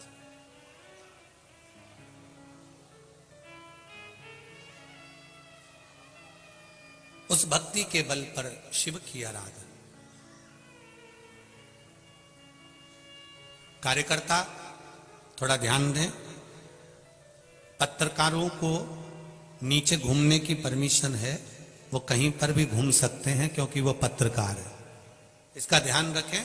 कोई भी कार्यकर्ताओं को नीचे अगर पत्रकार कहीं से फोटो ले रहे हैं या लिख रहे हैं या बैठे हैं, उनको कोई मना नहीं है। पत्रकारों के लिए ये जागरूकता रहे, कार्यकर्ता इसका स्मरण रखें, क्योंकि वो भी अपना समय निकालकर यहाँ पर फोटोज लेने या लिखने या कथा का स्मरण करने आते हैं। तो पत्रकारों से मेरा निवेदन है, आप लोगों के लिए कोई मना नहीं, कार्यकर्ता भी इस चीज का स्मरण करें। अगर वो लोग घूम रहे हैं या लिख रहे हैं या पढ़ रहे हैं तो उनका मान सम्मान पूर्ण तरह से, किसी को कोई। और एक बार का निवेदन आप सबसे, चाहे कोई वीआईपी हो, वीवीआईपी हो या साधारण सा व्यक्ति हो, एक बार अगर कोई बैठ गया है तो उसको ये ना बोलें कि आप इधर बैठो या उधर बैठो। बैठ गया ना, वो शंकर का है, शंकर का रहेगा, वो शिव का है।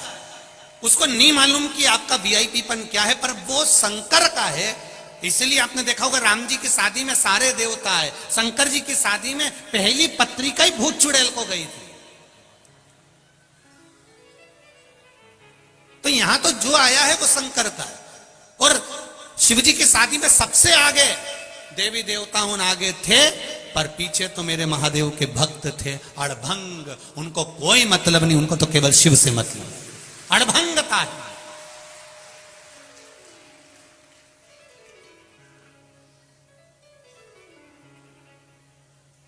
हमारा ये मना नहीं है, हमारे लिए वीवीआईपी वीआईपी और आप सब एक जैसे हो। हमारे लिए उसके लाखों दीवाने, बड़े से बड़े उसके चरणों में कंकड़ माटी से पड़े, उसके लिए सब बराबर। गुलाब जामुन खाओगे तो भी पेट में जाएगी, रबड़ी खाओगे तो भी पेट में जाएगी। हो सकता है तुम्हारे पास में अलग डिपार्टमेंट हो, तुम भेज दो तो वो अलग बात है, पर मेरे महादेव के पास में तो एक ही डिपार्टमेंट है। जो शिव की कथा में आ गया, भगवान ने कह दिया वो भले कुछ भी है उसकी झोली में भरकर भेजूंगा। वो गरीब है अमीर है जो है, उसकी झोली मुझे भर। 3 घंटे कथा का रसतत्व आपके लिए और हमारे लिए। केवल आप कथा सुनते ऐसा नहीं है, हम भी कथा सुनते, बाचने के साथ में हम भी उस पर स्मरण करते। भक्ति का बल बढ़ाइए, उसका रसतत्व बढ़ाइए। शिव कथा कह रही, शिवलिंग का निर्माण करा। वो निर्माण करने के बाद में शंकर भगवान के शिवलिंग के निर्माण का जो आनंद था वो चंद्रदेव ने पा लिया और काया के रोग से मुक्त हो गए। काया के रोग से मुक्त। एक बात और आपसे कहेंगे, उतारिएगा। जिसके शरीर में सफेद चमड़ी पड़ने लगती है, चर्म रोग हो जाता है, या चेहरे पर आंख के पास में पूरा कालापन आ जाता है, उसको हमेशा याद रखना है, लाल चंदन का लेपन पीपल के पत्ते पर करिए। काय पर करना है? पीपल के पत्ते पर लाल चंदन का लेपन करिए। लेपन कर कर सोमवार की अष्टमी के दिन उसको लेपन कर कर वापिस निकाल कर शंकर भगवान पर उसका धीरे धीरे त्रिपुंड बनाकर लेपन करना प्रारंभ करिए। जब आप त्रिपुंड बनाकर लेपन करना प्रारंभ करें, उसके बाद उस चंदन को जो सोमवार की अष्टमी है तब निकाल कर लिया है और निकाल कर लाकर उसको डब्बी में रख लें। उस चंदन का प्रयोग चर्म रोग के स्थान पर थोड़ी थोड़ी मात्रा में करना प्रारंभ करें पानी के साथ मिलाकर, परंतु उस चंदन को केवल 6 से 7 दिन में प्रयोग करिएगा, ज्यादा नहीं। धीरे धीरे चमड़ी, परंतु उसको सोमवार की अष्टमी के दिन सिद्ध कर कर बनाना है। उसको सोमवार की अष्टमी के दिन चढ़ाना है श्री शिवाय नमस्तुभ्यम या ओम नमः शिवाय या पंचाक्षर मंत्र या महामृत्युंजय मंत्र, जो आपको आता हो, शिव जी का जो नाम आपको याद हो उसको बोलकर चढ़ा दो, उसको लिया, फिर उसको अपने शरीर पर लगाना प्रारंभ करो। उसका फल आपको 15 दिन के अंदर धीरे धीरे धीरे धीरे प्राप्त होना प्रारंभ हो। लाल चंदन का प्रयोग शिव जी के लिए अवश्य। दूसरा, प्रबल होना चाहिए। चंद्रदेव की काया ठीक हो गई। आज दक्ष प्रजापति की सभा लगी है, शिव जी जाकर बैठ गए, उठ नहीं पाए, नमन नहीं कर पाए, प्रणाम नहीं कर पाए, देख नहीं पाए। जब नहीं देखा, दक्ष प्रजापति को क्रोध आ गया।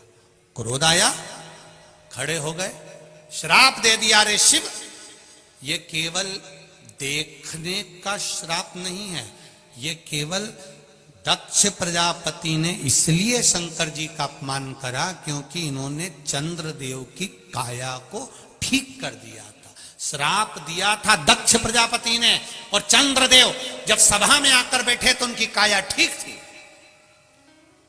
चंद्रदेव की काया बिल्कुल ठीक। दक्ष प्रजापति ने पूछा, चंद्रदेव की काया ठीक कैसे हो गई? मैंने श्राप दिया था तो ये तो ठीक नहीं होना था, फिर ये ठीक कैसे हो गया? तब देव ऋषि नारद ने कहा, दक्ष प्रजापति, तुमने श्राप दिया है, पर संवारने वाला वो भोलेनाथ सामने बैठा हुआ है, उसने सवार। शिव ने इसको अच्छा कर दिया, हाँ, शंकर भगवान ने इसको अच्छा कर दिया, हाँ। रुको, अब गुस्सा, अब क्रोध चरम पर पहुंच गया। अब क्रोध पहुंचा तो जैसे ही दक्ष प्रजापति अंदर आए और नारद जी ने कह दिया कि चंद्र की काया इसलिए ठीक हुई क्योंकि उसको शिवजी ने ठीक कर दिया, तो अंदर आते से ही तिलबिला रहे थे।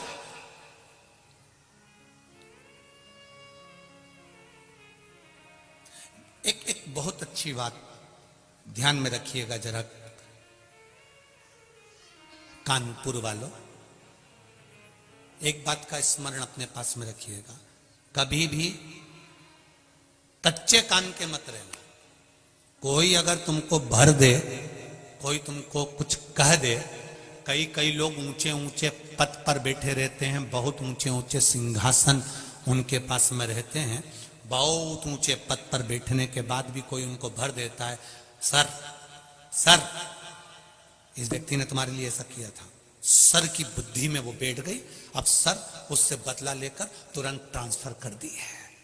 उससे तुम मिले हो, उसको तुमने जाना है, उसको तुमने समझा है, उससे एक बार दिल से बात तो करो, समझ में आएगा। वो ऐसा नहीं है, समझ में आएगा। किसी के लिए अपशब्द कहने से पहले, किसी को ताना देने से पहले, किसी को गाली देने से पहले, किसी को आड़ा टेढ़ा बोलने से पहले, किसी पर उंगली उठाने से पहले, किसी पर आक्षेप लगाने से पहले एक बार उससे जाकर पर्सनल मिलिए, एक बार जाकर पर्सनल मिलो और अपने पूरे परिवार के साथ मिलो कि व्यक्ति ठीक है कि बुरा है, साथ जाइए इसके मिलने के। देंगे आप, बैठो अभी मौका देंगे, पर्सनल मिलिए उसको जाकर आप। और जब आप उसके पास में जाओगे, उससे मिलोगे, अपने दिल की बात कहोगे, अपने चित्त की बात कहोगे, अपने हृदय की बात कहोगे, तब समझ में आएगा कि सामने वाला व्यक्ति कैसा है। मेरा बहू सास की निंदा करती है अपने मायके में जाकर, तो मायके वालों से निवेदन है, सास को बुरा मत मानना, पहले मायके से ससुराल जाओ, बात करो। सास बहू की निंदा करती है तो मेरा निवेदन है पहले बहू से एक बार मिलो। सास बुरी है तो उससे भी मिलने का प्रयास करना, और बहू बुरी है तो उससे भी मिलने का प्रयास करना। जरूर इनमें कुछ ना कुछ अच्छा होगा, ये निश्चित है। हर एक व्यक्ति बुरा नहीं हो सकता, ये निश्चित था। ना सास बुरी है ना बहू बुरी है। हम पहले भी कथा में कहे, कभी व्यक्ति बुरा नहीं होता, व्यक्ति का समय बुरा होता। थोड़ा सा समय गड़बड़ है तो व्यक्ति गड़बड़। बुरा तुम नहीं हो, बुरा तुम्हारा समय है। अच्छा समय आता है तो लोग आपके साथ जुड़े हुए होते हैं, और जब बुरा समय आता है तो लोग आपसे दूर हट जाते हैं। अब तुम खुद अंदाजा लगाओ तो संसार कितना विचित्र है, जरा सोचो तो सही, विचार करिए जरा। जब तुम्हारे छोरा छोरी की शादी होती है कितने मेहमान आते हैं? बोलो रे कानपुर वालों, जरा बोलो। 25, 50, 100, 200 तो आते होंगे। और रिसेप्शन में कितने आते हैं? 100, 200 तो आते होंगे कि नहीं आते हैं? आते हैं ना। और मान लो रिसेप्शन में इतने लोग इकट्ठे हुए, विवाह में इतने लोग इकट्ठे हुए, और उस लड़का लड़की का संबंध आपस में बेकार हो गया और तलाक की बात पहुंच गई, संबंध खराब हो गया, तो इनको संवारने के लिए कितने आते हैं? बोलो जरा बोलो, आएगा कोई? कोई। लड्डू खाने सब आए हैं, पकड़ ला। लड्डू खाने सब आए हैं, पेड़ा खाने सब आए, निभाने के लिए सब आए, पर जब बिगड़ती है कोई नहीं आता। जब मनुष्य का बेकार समय चालू होता है, समय चक्र जब उल्टा चलने लगता है, तब कोई नहीं आता। फिर एक आता है, वो मेरा देव अधिदेव महादेव आता है। फिर कोई, चंद्रदेव का जब बेकार समय आया तब महादेव सामने आकर खड़े हो गए। चंद्रदेव का जब बेकार समय आया तब मेरे देव अधिदेव महादेव सम्मुख में खड़े थे। दक्ष प्रजापति को मालूम पड़ा, गुस्सा आ गया, मैंने श्राप दिया और शिव ने संवार दिया। दुनिया चाहे कितना भी बुरा चाहे, अभी आपको शुरू में कथा में कहा था, शिक्षक शिक्षा देता है, गुरु दीक्षा देता है, और मेरा महादेव तुम्हारी झोलियों को भर देता है। मेरा महादेव कभी देने में पीछे नहीं हटता, उसकी कृपा बरसती ही रहती है, खूब देता है।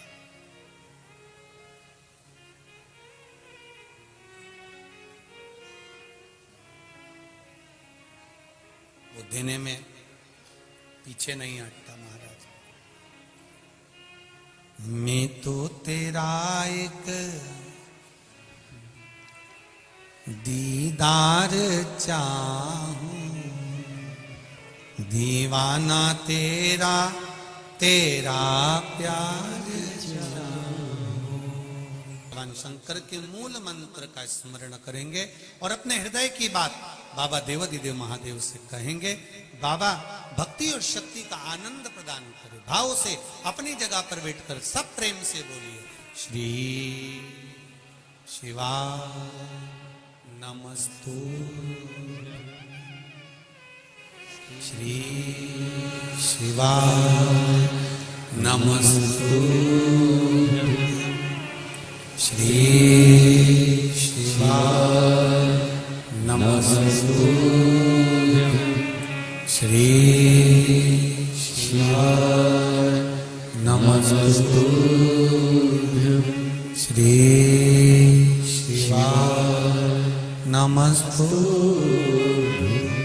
भोला सब दुख काटो मारा, ओ भोला सब दुख काटो मारा। शिव शंकर जपो तेरी माला, भोले बाबा जपो माला भोला सब दुख काटो मारा। ओ भोला सब दुख काटो। शिव कथा कह रहे हैं। आप लोग सोचते होंगे गुरुजी सबको बिठाकर श्री शिवाय नमस्तुभ्यम क्यों बुलवाते हैं? आपको पहले भी कथा में कहा, किसी पोहे की दुकान वाले को देखना, पोहा जो रखता है ना वो ऐसे ही नहीं रखता, गरम पानी के भगोने के ऊपर रखता। क्यों? बोलो बोलो जरा जम के बोलो। पोहा गरम बना रहा। आप लोगों को बैठकर भजन करने का, श्री शिवाय नमस्तुभ्यम बोलने का इसलिए कहते हैं जिससे आप बैठकर जब मंत्र का जाप करोगे तो ये निश्चित है आपके जीवन में भी वो बल मिलेगा कि आपका परमात्मा का संबंध जुड़ जाएगा। ये निश्चितता, थोड़ा आनंद की अनुभूति। शिव सुने आपकी बात, बाबा स्वीकार करे आपकी बात, इसलिए बैठकर श्री शिवाय। और ऐसा नहीं नमस्तुभ्यम ये 5 बार बोलने के बाद अपने हृदय की बात भी बोलना है आपको बाबा को। इसलिए हम सबकी तरफ से एक साथ बोल देते हैं, भोला सब दुख। जरा जम के बोलो, भोला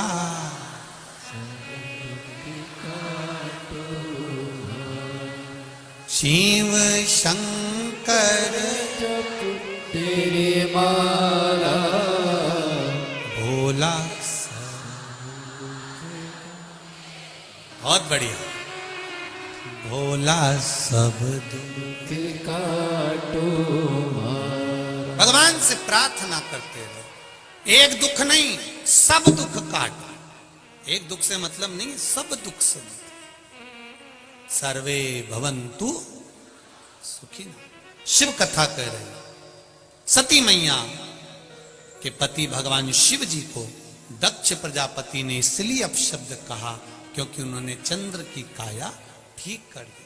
क्रोध आ गया, श्राप दे दिया, शिव तुम शमशान में निवास करोगे। भगवान शंकर शमशान में रहने के लिए तैयार हो। जाई विधि राखे राम, ताई विधि रही है सीताराम सीताराम सीताराम। और किया अभिमान तो फिर नहीं पाएगा, होगा वही प्यारे जो भोले जी को भाई। मिला शमशान में रहने का श्राप मिला। शिव जी तो भी खुश हो गए, उठकर नाचने लगे। भगवान विष्णु ने पूछा तुमको श्राप लगा है और तुम नाच रहे हो? शंकर भगवान कहने लगे मेरे ससुर ने जो मुझे जगह दी है उस जगह पर कोई दूसरा कब्जा नहीं कर पाएगा। शमशान में कौन कब्जा करने जाएगा? मुझे शमशान का वास मिला। ये कोई साधारण जगह नहीं, जहां अमीर और गरीब दोनों की शान सम है, उसी का नाम सम शान है। वहां कोई छोटा नहीं, कोई बड़ा नहीं, सब बराबर। कोई छोटा नहीं, कोई बड़ा नहीं। ये शिव कृपा, शिव उदारता, उसकी करुणा है। शिव कथा कह रही है। भोलेनाथ जी चले गए, सती मैया के साथ निवास किया। दक्ष प्रजापति ने एक यज्ञ रखा, सबको बुलाया, शिव जी को नहीं बुलाया। कोई पत्र नहीं गया, कोई बुलावा नहीं गया। नहीं गया पत्र और बुलावा। सती मैया के मन में भाव जागृत हो गया कि मुझे जाना है, अपने पिता के घर में यज्ञ है और इतना विशाल यज्ञ है, उसमें मुझे पहुंचना है।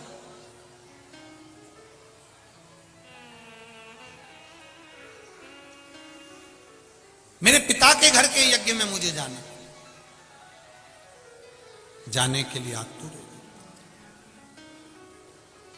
शिव जी से कहा बाबा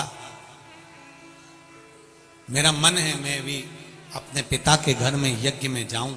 शिव जी ने समझाया, सुनो सती, तुम्हारे पिताजी ने सबको बुलाया है पर मुझे नहीं, इसलिए जाकर क्या करोगी, यहीं पर श्रेष्ठता है सती, आप रुको यहीं पर, आप यहीं। सती मैया नहीं मानी, जाने के लिए आतुरता। मायके जाए बेटी, मना नहीं है। बेटियां अपने मायके जाएं, अपने पापा मम्मी के घर जाएं, मना नहीं। अपने पिताजी के यहाँ, अपनी माता जी के यहाँ जाए, मना नहीं है। पर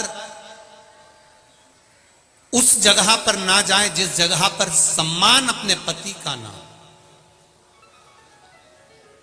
अगर अपने पति के लिए अब शब्द बोला जा रहा है, आड़ा टेढ़ा कहा जा रहा है, तो वहां जाने की कोई श्रेष्ठता नहीं है।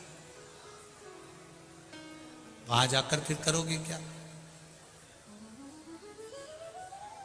उसकी श्रेष्ठता समाप्त है।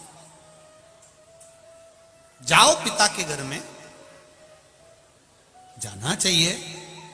जब तक माँ बाप जिंदा हैं, जब तक माता पिता जीवित हैं, तब तक बेटियां मायके आती हैं, और जिस दिन माँ बाप चले जाते हैं तो बेटियां भी मायके आना बंद कर देती हैं, फिर वो अपने घर पर रहती हैं। माता पिता के रहने से बेटियां आती, जब माता पिता नहीं रहते तो बेटियां भी नहीं। क्या करेंगे आके हम? महाराज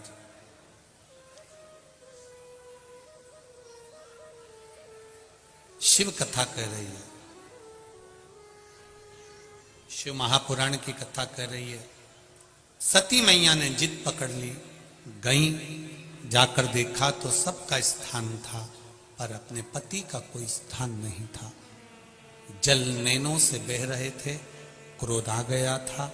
सती मैया ने कहा, पिताजी सबको बुलाया पर मेरे पति का स्थान नहीं है। क्रोध की अग्नि में आकर सती मैया यज्ञ के कुंड में कूद गई। शिव महापुराण की कथा यहां एक बात कहती है, कोई धार्मिक आयोजन हो, यज्ञ अनुष्ठान हो, घर में कोई अच्छा कार्य हो रहा हो, तो बढ़ चढ़कर हिस्सा लो, उसमें अड़चन उत्पन्न मत करो। सती मैया ने गलती कर दी, वो गलती अपने को नहीं करना है।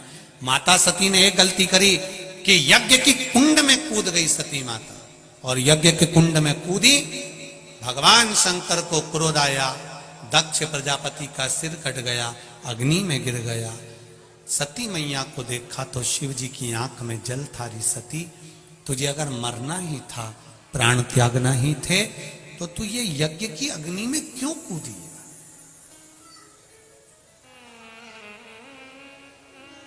यज्ञ कुंड में कूदना ये श्रेष्ठता नहीं है। कोई अच्छा कार्य हो रहा हो, रामायण भागवत गीता शिव पुराण यज्ञ अनुष्ठान दान भंडारा भोजन कुछ अच्छा हो रहा हो, धार्मिक आयोजन हो रहा हो, बन सके तो उसमें सहयोग करो, ना बन सके तो थोड़ा सा पीछे हट जाओ।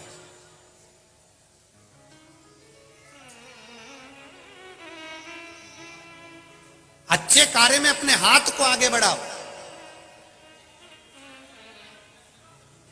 पर अच्छे कार्य में अपनी पांव मत अड़ाओ, अपनी टांग मत अड़ाओ। शिव कथा कह रही है, भगवान शंकर का गुणगान कर रही। सती मैया जलकर भस्म हो गई। शिव जी ने कहा, सती तू यज्ञ की अग्नि में कूद कर अपने प्राणों को त्यागी है, इसलिए मैं तुझे कहता हूं सती, तू कोयल की योनि पाएगी। और जब दो अधिक होंगे, दो आषाढ़ पड़ेंगे, अधिक मास में जब दो आषाढ़ पड़ेंगे, तब तू मेरा पूजन अर्चना करेगी, और पूजन अर्चना करेगी तब उस योनि से छूटेगी। हमारे यहाँ पर आषाढ़ के दो, हम उसको कोकिला अधिक मास कहते हैं। जिस समय पर माता सती ने कोयल की योनि पाने के बाद में शिव जी का भजन पूजन अर्चना किया, अर्चना करते करते सती मैया कोयल की योनि में थी। दो आषाढ़ पड़ने पर, दो अधिक मास पड़ने पर, अधिक मास में दो आषाढ़ पड़े, तब उन्होंने शिव अर्चना में अपना मन लगाया। कोयल बनकर अपनी चोंच में पानी भरती थी, पंख पर पानी लगाती थी और शिव जी पर जाकर झड़ा देती थी। शिव नाम का गुणगान करती थी कोयल की योनि में। कोयल की योनि पाने पर भी शिव नाम का गुणगान करते। बहुत ध्यान दीजिएगा, आज अगर संसार सागर में शिव महापुराण की कथा मिल रही है, आज आस्था चैनल के माध्यम से, फेसबुक के माध्यम से, यूट्यूब के माध्यम से, और अपन कानपुर की इस पावन धरा पर कल्याणपुर में बैठकर कथा सुन रहे हैं, तो समझ लेना हमारी ना जाने कितनी योनियां सुधर गई होंगी, तब जाकर हमें ये शिव पुराण की कथा, तब जाकर हमारे जीवन में शिव तत्व प्राप्त हुआ है, शंकर का अनुमोदन हुआ है, शिव महापुराण मिली है सहजता से। शिव कथा कह रहे, भगवान शंकर का संवाद कराए, आनंदमय लीला कर रही है।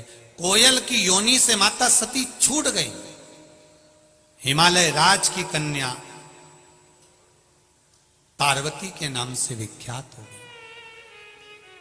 जन्म लिया, देवऋषि नारद ने उनका जन्म वर्णन कर दिया कि इसको तो दुख मिलेगा, पति नग्न वेशधारी मिलेगा, मृग चर्म लपेटने वाला, भस्म रमाने वाला, जटाजूट बांधने वाला। तब देवऋषि नारद ने कहा ऐसा पति मिलेगा। तब माता मैनावती ने कहा मैं बेटी का विवाह नहीं करूंगी। हिमालय राज ने भी कह दिया ऐसे घर में बेटी क्या देना। आज आप सबसे एक ही निवेदन करना चाहेंगे हम कि बहुत बड़ा पेट्रोल पंप देखकर या बहुत बड़ा गाड़ी बंगला देखकर या बहुत जागीर देखकर बेटी को नहीं बिहाना। बेटी को ये देखकर बिहाना कि लड़का सही हो, कोई गलत व्यसन में ना डूबा हुआ हो, जो आपकी बेटी का आदर कर सके, बेटी का सम्मान कर सके, बेटी का आदर और सम्मानजनक शब्दों से संबोधन कर सके। वरना बेटी अगर जाकर अच्छे बहुत पैसे वालों के यहाँ दे दो और बेटी को रोना पड़े, तो वो फिर कन्यादान का कोई महत्व नहीं है। उस कन्यादान की कोई महत्वता नहीं है। उस बेटी को सुख रहना चाहिए और वाणी का सुख मूल हो। शिव महापुराण की कथा कहती है अगर किसी नारी का गर्भ 2-3 महीने का होकर या 2-4 महीने का होने के बाद अगर गर्भ अवर्षण हो जाता है, बच्चा नहीं दे पाता है, फिर बच्चा ठहरता है, फिर बच्चा चले जाता है, गर्भ ठहर ही नहीं पाता है, उस नारी को नंदीश्वर महादेव का स्मरण करना चाहिए।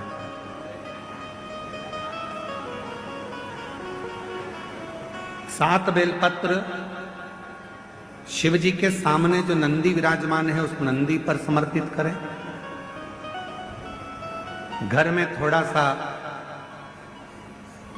चावल पकाकर उसमें थोड़ा मूंग मिलाकर एक बेलपत्र रखकर किसी भी दिन नंदीश्वर महादेव का स्मरण कर कर कोई वृषभ को, कोई बेल को, कोई नंदी को थोड़ा सा चावल, थोड़ा मूंग और एक बेलपत्र रखकर उसको खिला दे। और उसके बाद जब गर्भस्थ धारण करते हैं फिर वो बच्चा समाप्त नहीं होता, पूर्ण बच्चा जन्म लेता है। पार्वती जी का विवाह शिव जी के साथ पक्का हो गया। भगवान देवाधिदेव महादेव माता पार्वती जी के साथ में मंगल विवाह करते हैं। सुंदर शिव जी की बारात आ रही है, पार्वती मैया पधार रही हैं शिव जी के साथ में। जोरदार ताली बजाकर स्वागत करें भगवान देवाधिदेव माता पार्वती जी का। भाव भक्ति के साथ आज कथा का तृतीय दिवस विराम की ओर ले रहा है। जोरदार ताली बजाकर स्वागत करिए शिव पार्वती जी का।